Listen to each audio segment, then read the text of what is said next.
mitja lluna va ser davallada i Sara la catalana.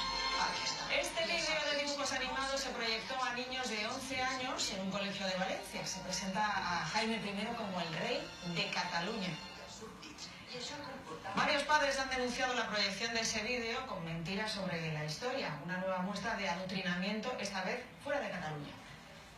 Es el colegio público Orba en el municipio valenciano de Alfafar. Hay clase de sexto de primaria. A los niños les toca ver este vídeo. Jaume el Conqueridor.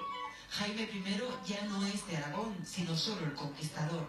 Se inicia la expansión de Catalunya, solo de Catalunya. Va iniciar l'expansió de Catalunya cap a la Mediterrània. El vídeo, que dura 10 minutos, se emitió el pasado 9 de octubre, Día de la Comunidad Valenciana. La bandera de la mitja lluna va ser davallada i Sara la catalana. Salvo que ese era el estandarte de los reyes de Aragón, algunos padres denuncian las falsedades históricas que se muestran a niños de 11 años, incapaces de discernir. Está totalmente manipulado, puesto que no existía reino de Cataluña ni Cataluña en esa época. O sea, es que lo sabe todo el mundo que haya estudiado un mínimo de historia. Desde la Consejería de Educación se niega el adoctrinamiento.